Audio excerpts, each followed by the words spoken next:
Greetings. Welcome to today's webinar, Your Browser Betrays You. I'm John Clausen, Head of Product Marketing at Authenticate. I'll be your host and moderator today. Thank you for joining us and spending your time to learn how IT can take control using a more secure, anonymous, disposable, productive, and compliant option to the web browser. Let me introduce our presenters. Mark Sarbuski is Authenticate's Chief Marketing Officer. Joining Mark is Alec Feltry. Alec is a solutions engineer and will be giving a live demo. First, a couple of housekeeping items. In Bright Talk, the presenters cannot hear the audience. However, you can ask questions. Simply type in your questions into the Ask a Questions box and submit them online. We'll answer your questions at the end of the session. If we receive more questions than we can answer live, I'll follow up after the presentation. Mark, please take it away.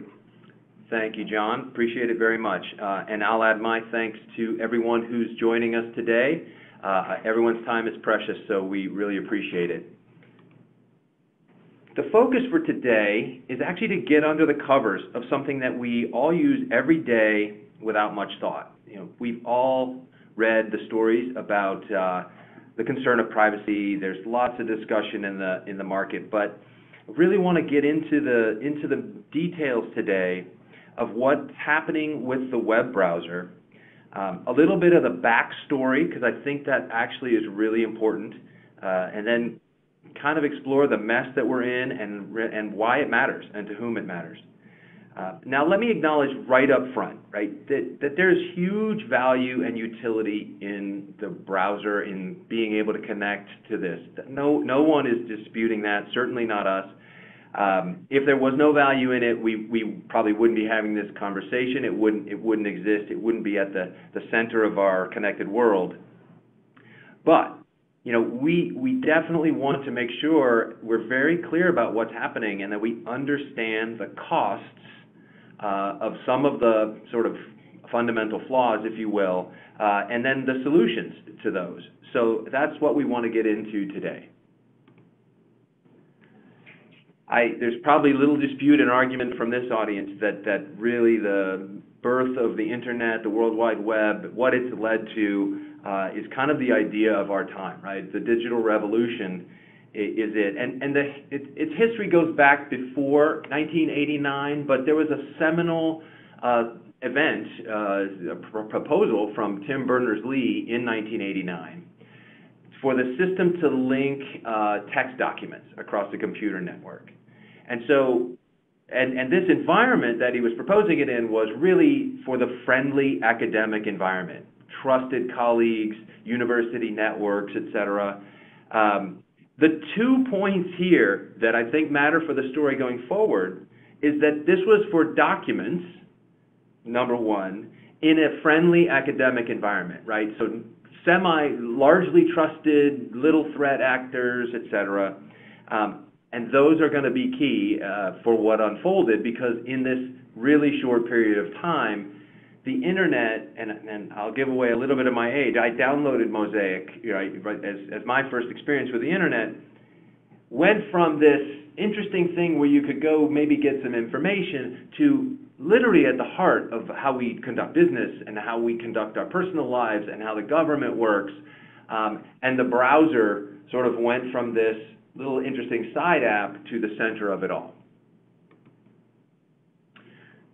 Now, of course, acknowledging fully the utility, I do want to kind of give you a little bit of the backstory about maybe where we kind of went on a side road that we shouldn't have. And I don't expect you to read all this text. The slides are going to be available for replay almost immediately. But the first years were hugely innovative. Things were really, ideas were taking shape and people were digging into what was possible, but it still largely was a trusted world, and it was mostly about documents. I almost put the founding of Netscape in red, which you'll see here in a second, because two things happened right around this time. One was the commercial world came into being the absolute driving force of what this was going to be about. Right, with the founding of Netscape, with Macromedia, doing everything, and not in a bad way, right? In a great way, they added a lot to it. So that was thing one. Point two was it shifted from documents to an execution environment, right? JavaScript, Flash, and these became embedded in the standards that every browser that was being put together there was supporting this. And so what that meant was you now had commercial entities with their own motivations and an environment that was pulling arbitrary code into the local endpoint, onto the local endpoint and executing it there.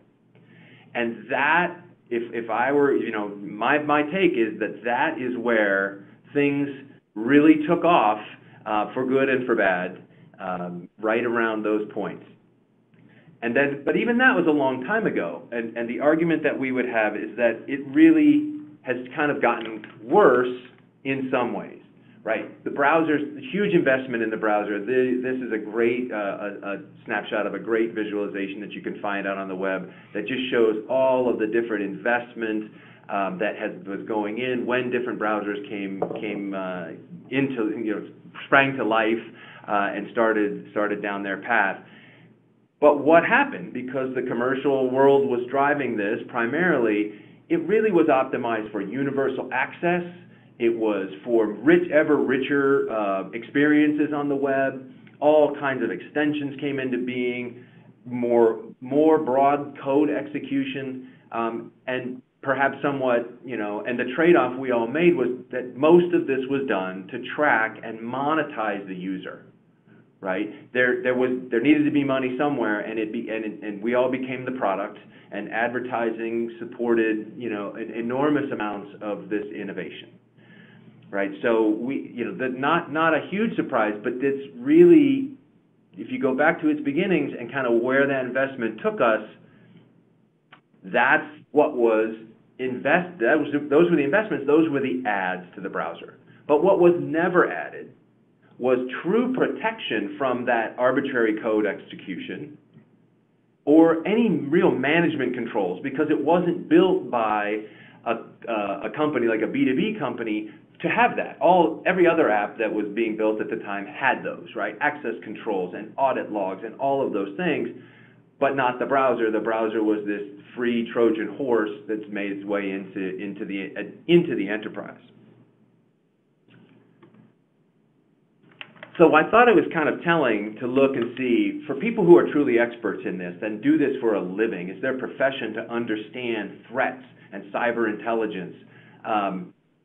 There's a great supervisory intelligence analyst who writes blogs about lots of topics related to this, and he posted that extensions that he puts on top of Chrome, and he also did Firefox, that try to help him protect his privacy. And to some degree the execution that happens on his environment. But most of what you're looking at here, these 14 extensions specifically built for this, were to try to mitigate some of the challenges of using Chrome, Firefox, you name it, the traditional free web browsers.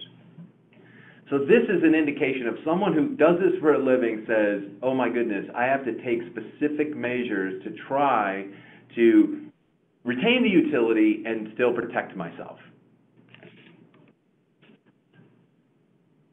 So the question is, where does that take us? Like, where are we now, and why should we care, right? So we all know at some level, probably not, spend a lot of time thinking about it, that this is a trade-off we've decided to make, that there's a lot of information that gets published or broadcast about what I'm doing. How does this affect folks? And the answer is, it really affects all of us, right? These are some of the selected roles inside an enterprise, not the least of which are just all of us.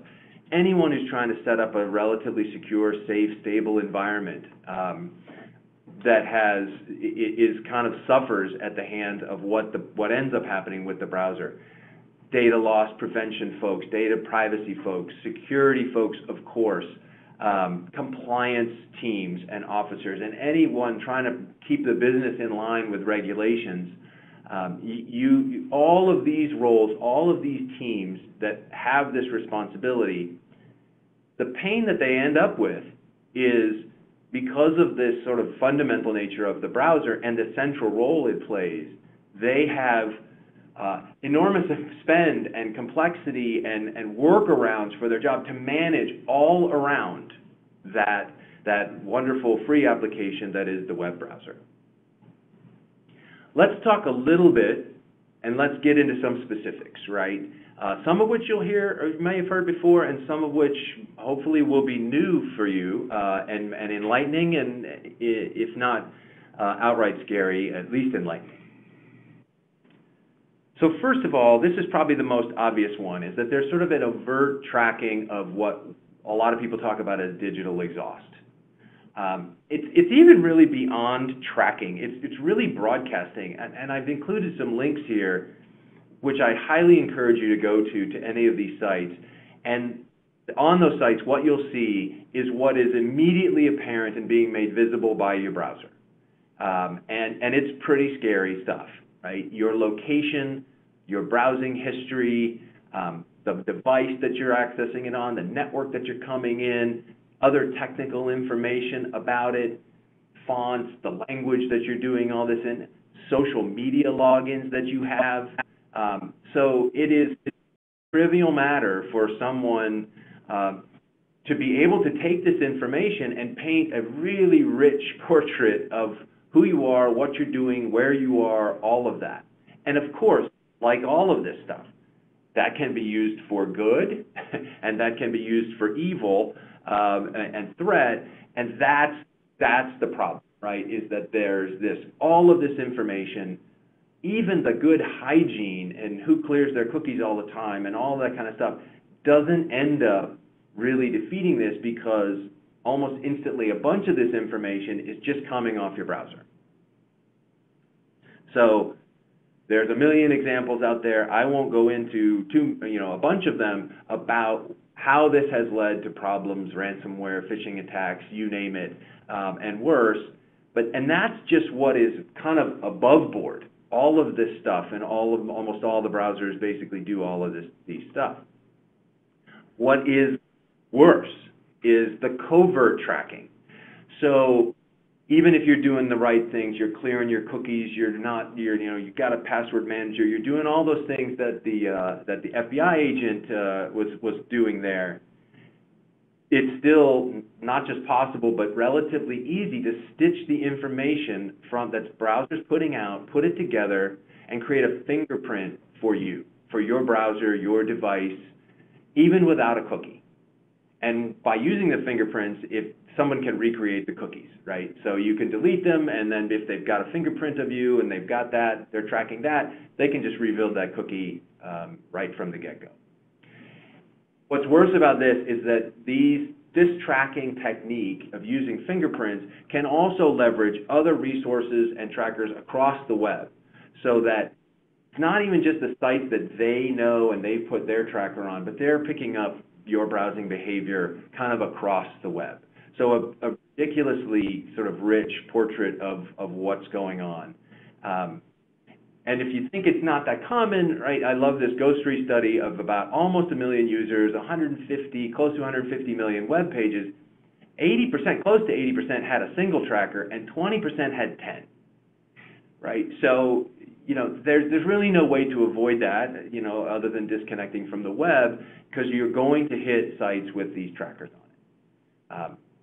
And this is just an example of sort of a nefarious covert attack that is using what the browser does natively for semi-evil ends.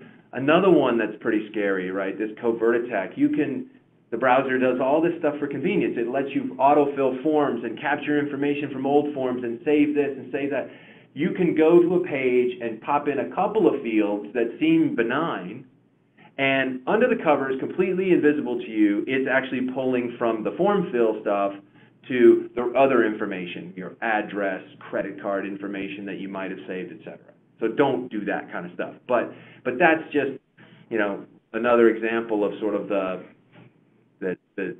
easy ways that people can subvert the standard hygiene and defenses that we have. It really does mean that you have to take some definitive active measures to defeat these techniques.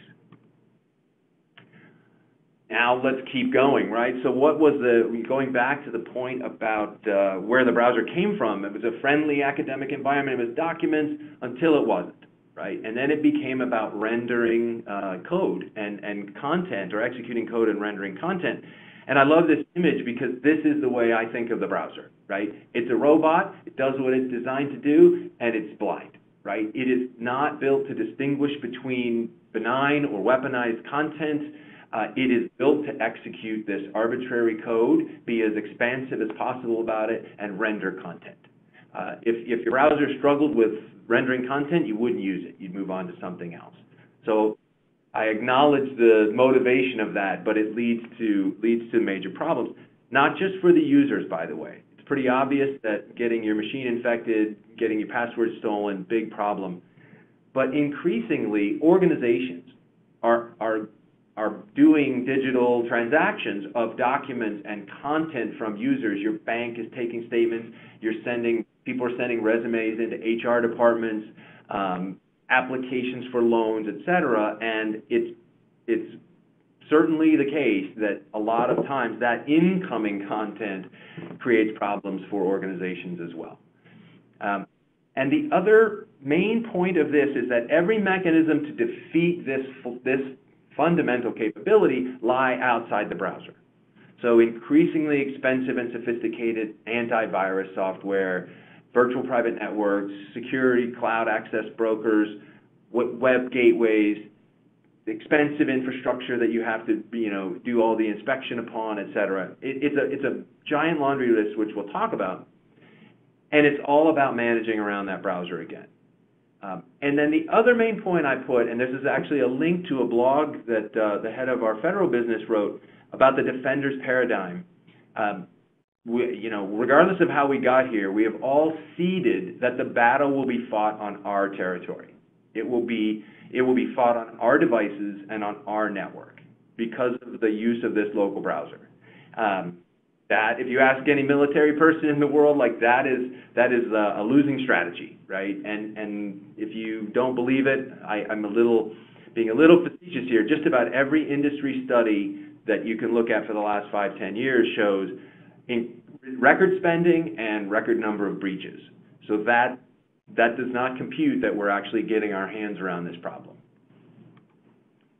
Moving on, right? So where does that take us to? If it does all this blind execution and content rendering, well, it leaves it as the largest attack surface in the enterprise, right? So almost every attack that happens these days, 98%, come over the public internet, and half of those, according to Gartner, are sort of browser and browser related. So half of the security problems, and what this lovely diagram here shows, is the huge investment and complicated nature of the security stack inside an enterprise. We do much of that because, and half of the problems trace back to the browser. And so, we should be attacking that directly because the spend and complexity is just not sustainable. And it's not even just that. It's like more and more you hear about companies not being able to sort of staff and manage even what they buy, even if they can buy it. And again, the results show us we're not doing an effective job at this, right? And I'm not attacking any individual product. What I'm pointing out is I think that fundamental underlying flaw that needs to be addressed. But it's not just a security story either, right? I talked about no true execution protection or management controls, also not the people who provide our browsers that most of us use. That's not their motivation. That is not the design center of that product, right? So policies around copy, paste, who can access what, where can data go, all of that non-existent, and yet the browser's in the center of this universe of all of our data, all of our apps, and all of our cloud services, right? So what does that mean? Not surprisingly, the browser's the biggest leak that we have and the biggest source of non-compliance, right? So, back to the who suffers at this, it's everyone who worries about compliance, and that should be everybody in the company because it can be a painful thing for a company to fall out of compliance. Or an individual to do that, to lose data, big hits to reputation, et cetera. And so, closing that hole is imperative. And what's not possible with the traditional free browsers is really to have policies follow the users, right? Because think about it, we all have multiple devices, at least two, some have more, and every one of those devices has multiple browsers. So trying to craft a strategy and an architecture that designs policies that can account for all of that I've never heard of anyone that's done it. And so you have to attach and manage the policies at the user level as opposed to sort of broad strokes and blunt instruments. And then the last point I'll make, and I'm going to pass this over to Alec, is that if you're a web researcher, and these are people that do financial intelligence, that investigate cyber crimes, that do threat intelligence gathering, money laundering, claims investigations, it is every company, every government organization has folks that do this, and everything we've talked about today makes it exponentially worse for them. Their job requires them to be able to gather information without attribution, without compromise, or they won't be able to find the information likely that they need to find. And so they're fighting against this entire industry, right? The whole technology stack that is designed to give away and broadcast that information. Second point is that many, if not most, have to go to places to get this information where sort of the weaponized code and content are a given, right? Off into the dark web and on sites that are, not in the most open of societies. So what happens is, how do you protect yourself? How do you manage your attribution and then protect yourself? And the approaches to build it yourself are just so costly and laborious. They're risky, inefficient. This is a partial list of all of the things that you have to set up and all the money you have to spend to give yourself an environment to do research. And so what's really needed is really a specific solution designed for their pretty demanding needs. We'll get to that. Alec will at least talk a little bit about it. So I'm going to wrap my part there, and I hope I've maybe shocked you and enlightened you a little bit, but I do want to inject some hope into the discussion. There are ways to solve this problem at that fundamental level. Alec, I'm going to pass it to him here, and he's going to give you an overview and demo of Silo, which is the platform that we built very specifically to address these challenges. And so without further ado, Alec, can you take it away? All right, good afternoon or good morning, everyone, depending upon where you're sitting. I'm Alec. I'm a solutions engineer from Authenticate, but what you're looking at here is a brief diagram of how the Silo infrastructure looks. So the user would launch Silo on their machine, whether through our thick or thin client.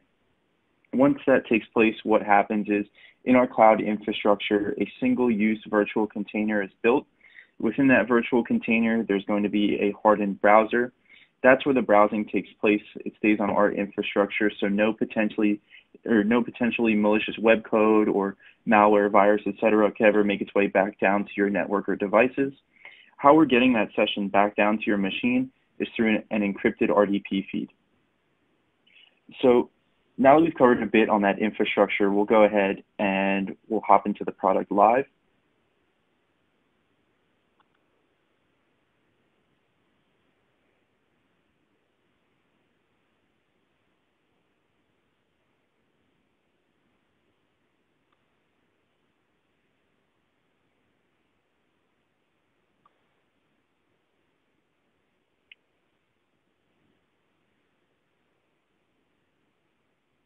So now that we're viewing Silo, I'm currently in the thick client version. You may notice it's going to have a pretty similar look and feel to Chrome or Firefox or any of the other standard browsers that you may be familiar with using.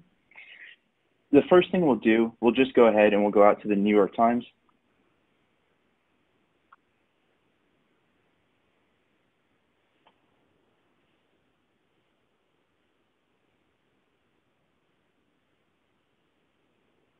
And now that we're on the New York Times, you can see that everything is rendered and displayed just as it would if we were in that standard browser, so that Chrome or Firefox. All the hyperlinks are interactive, the pictures, videos, and GIFs have rendered. So that's perfect, it's exactly what we want. Now, I will do one other thing. We're going to go to a site or service and we'll run a quick IP lookup. The reason why I'm doing this is because Silo is going to function as a non-attribution browser. So what I mean there is that if anyone looked up the IP address of your Silo session, it's going to return as being owned by Authenticate, and the location that's associated with that IP address will also be the location of where your Silo session is living. So we'll go up here to this yellow banner, what we call our message bar, and we'll just expand it, and we'll grab our IP address that we're appearing as from the right.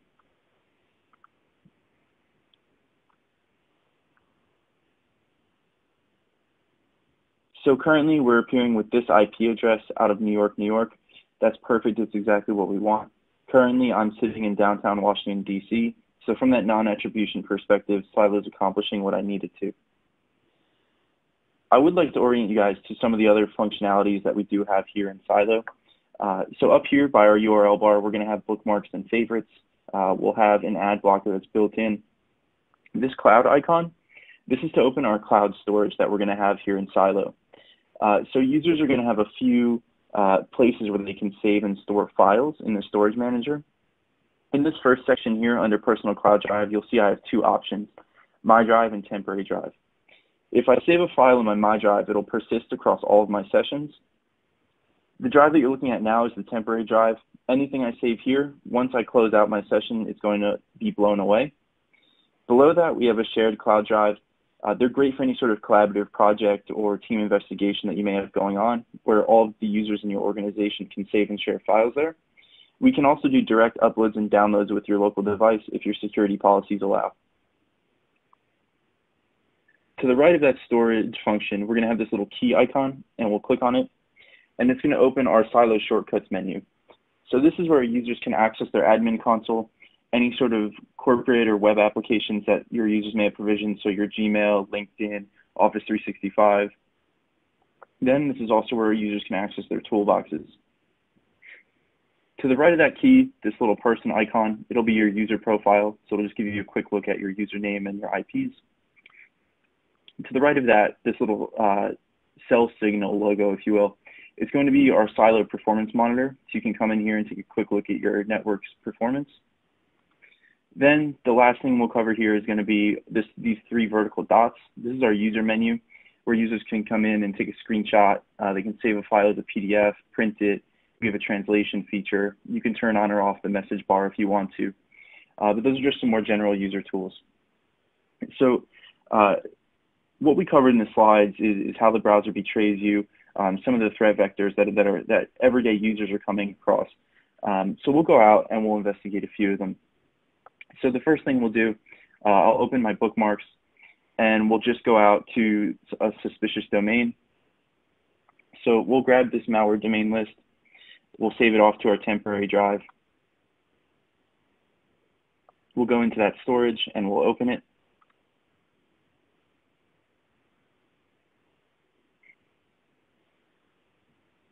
And we'll just grab this first domain name, this techspire.de, and we'll go visit it. And even though this is a malicious domain, it doesn't necessarily matter to me because my session's living in the cloud. No exploit method, potentially malicious web code, nothing can get back down to my network or my device. So it looks like it took us to a German online store. Unfortunately, I don't read German, but we'll go up and we'll turn on our translation feature so we can translate this into English for us. But again, this was a suspicious domain, potentially with an exploit method in it. And again, nothing is ever going to get back down to my device or harm me as an end user from here. The other thing that we will do, we'll go back out to our bookmarks, and we'll go ahead and we'll grab an infected PDF file. So we'll go down and we'll find that PDF. We'll click download. Again, we'll save it off to that storage manager. And then we'll go ahead and we'll open it.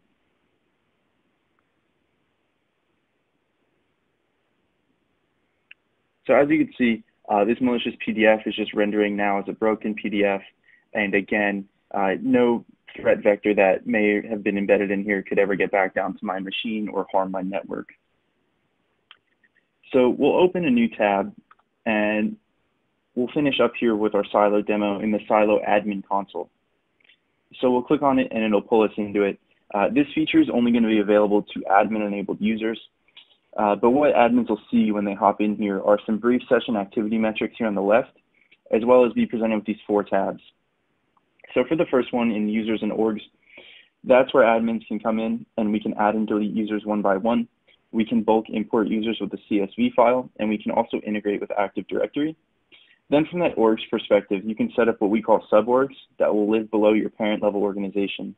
In this case for me, my parent level organization is power users. But if I wanted to, I'll build out 2 suborgs below it. And I'll say one is for trusted users, and then one is for general users. So that trusted user suborg, I'm not going to put any rules in place. I'll allow my users to go out and do whatever they need to do, upload, download, copy, paste. But then the general user suborg, maybe it's users I don't trust as much during their browsing, so I won't allow them to upload or download or copy and paste. So with that suborg structuring, it allows you to customize the browser by your user base's needs. For the web apps section, we can hop into here, and I'll show you how to provision a web app into my organization. So I'll click on this plus on this web apps bar here. It's going to open a pretty expansive menu for me. But we'll just do a quick search for LinkedIn, and we'll bring it over into our organization. Now, if you notice, I'm presented with these 3 options: admin controlled, user controlled, and shared. For admin controlled, if I click that, I'm presented with all the users that I'm an admin over. So what that allows me to do as the admin is I can go ahead and fill in credentials for LinkedIn for my entire user base. So my users can never enter their credentials into a phishing form because they don't know them, and they also can't log in from anywhere else because they don't know their LinkedIn credentials. If I chose user controlled, each user would then assign their own credential for LinkedIn, and then I can also assign a shared credential. For policies, this is where you can put up those proverbial guardrails on what users can and can't do. But in this first section for browser settings, the more popular ones are going to be the URL category filtering and domain filtering. So for URL category filtering, we can hop into here, and we want to enable this and blacklist these categories. But you can scroll down and choose to broadly ban your categories of URLs. We'll have anything that's questionable or offensive, pornographic, your known malicious sites, social network, shopping, rich media, job searching, some network hogs, and then we also have some industry verticals. One thing I will point out is this box here at the bottom and how I have it checked, allow suborganization admin override. Because I'm sitting at the top of my organization as that parent level admin, I can assign admin rights to users and suborgs that I provision, which will enable those admin-enabled users to go out and alter policies for the suborg that they're living in. So those parent-level admins aren't constantly getting pinged with whitelist exemptions or, hey, I need to upload a file, can you turn it on for me? It is going to allow those suborgs to be a little bit more self-sufficient. For access and authentication, which is the next section I'll cover, this is where we can turn on functionalities like device trusting, 2-factor authentication, single sign-on. We also have a session resume feature. So if my internet connection was to die for some reason right now, as soon as it's reestablished, all of my Windows tabs, everything I had open in Silo will open right to where I was. For encrypted cloud storage, this is where your admin can come in and you can choose to turn off various types of storage that users would have access to. For data transfer, this is where the admins can come in and we can turn on or off the upload, download, printing, or copy and paste functionality.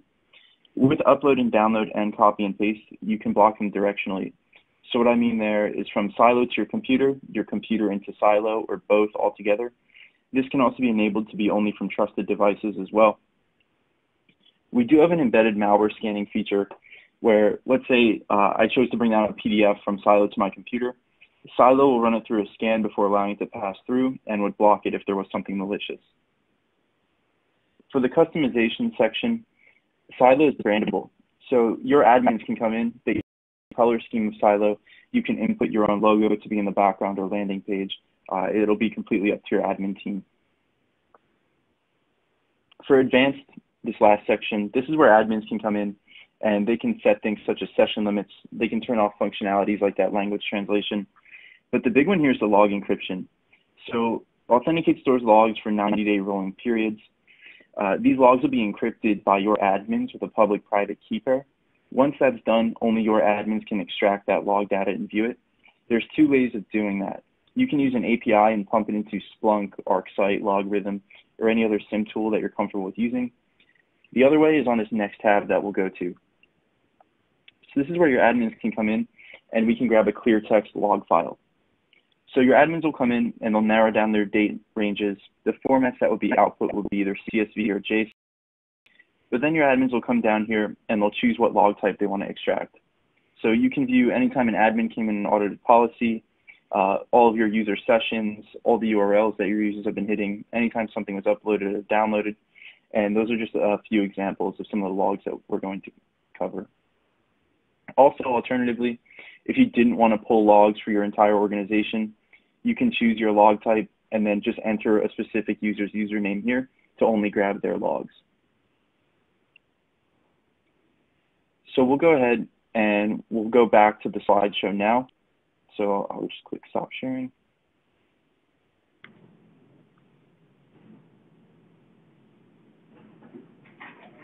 Great, thank you, Alec. It's time for Q&A. Just a reminder that all the attendees are on mute. So if you have a question to submit, use the Ask a Question dialog box to type it in and send your question to us. We've received a number of questions, so let me start with one here. And it kind of reminds me of the story of the Trojan horse, which is if the Greeks were inventing the Trojan horse today, it would be a web browser. And the question asks, you know, how is the remote browser that we showed today, Silo, different from incognito mode in Chrome? And I think that, you know, Alec can answer that. I was just going to jump in and say, seeing the FBI analyst browser with those 14 Chrome extensions really hit home. I don't know if you have something else to add on that, Alec? Yes. So the main difference between Silo and using the incognito mode in Chrome is that when you use incognito mode, sites or services are still going to be able to track you. They're still going to see where you're going, what you're looking at, and what you're doing.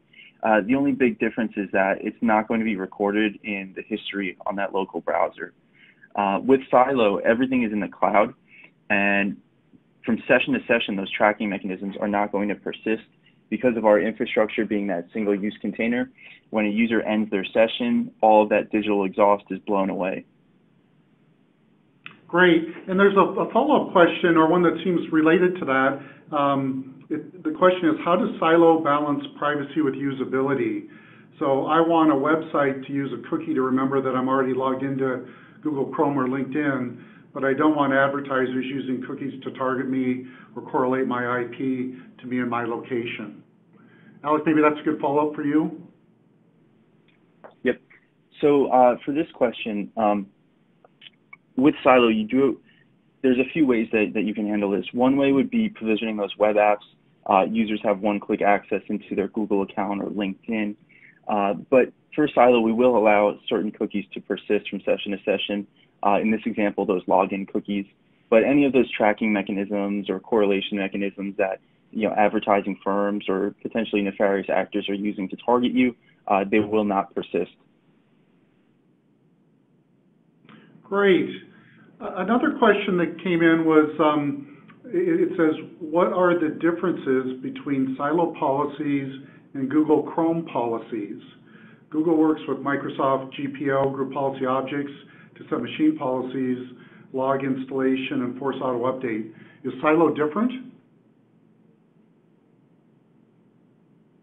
Maybe Alec, you can take that one? Yes.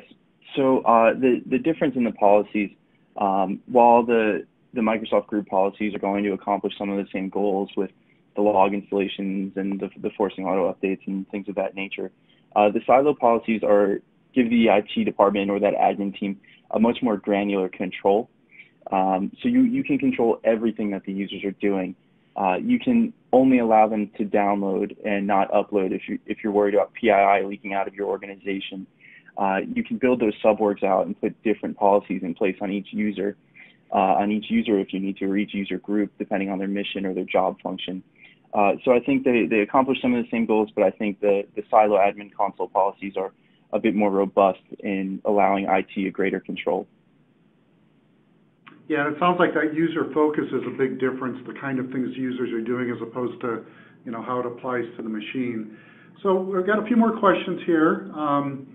So there was a mention about Toolbox, which is the Silo research toolbox, and the Silo browser. So it sounds like one of the attendees has been doing some research on us, which is great.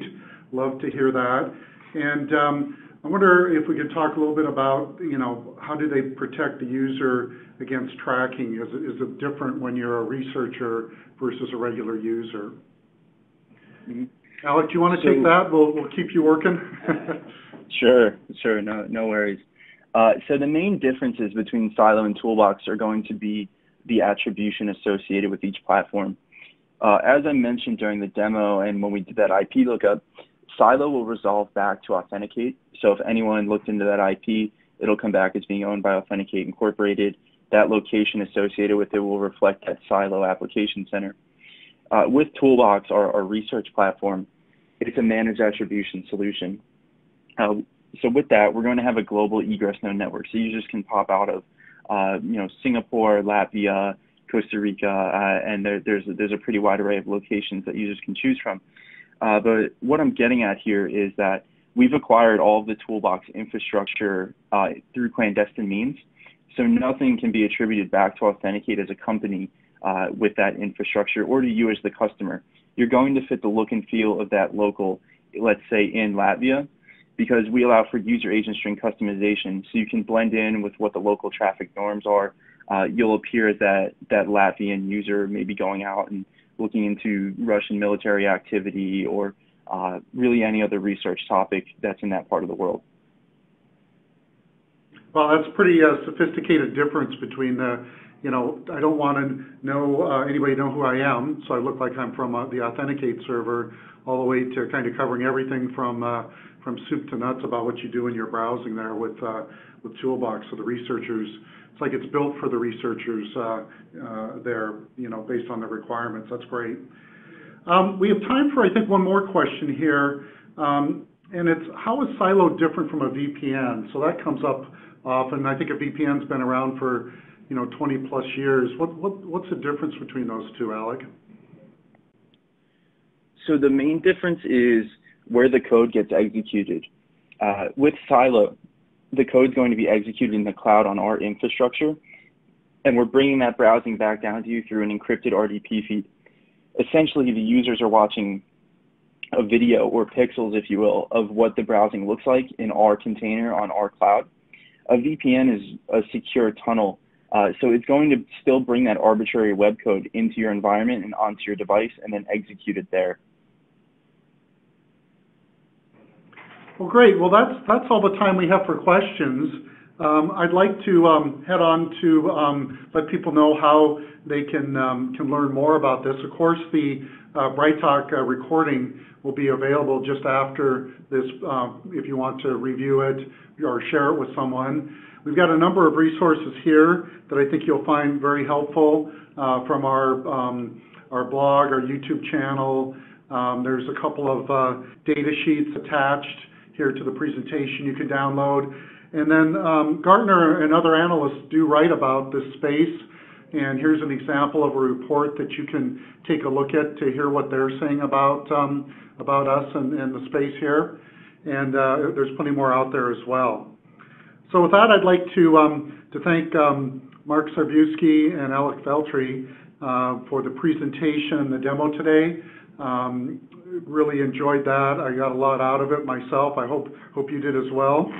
And I'd like to thank you for attending, for spending your time with us. I know your time's valuable, and we hope that you got a lot out of it. We'll end the webinar now. You may disconnect.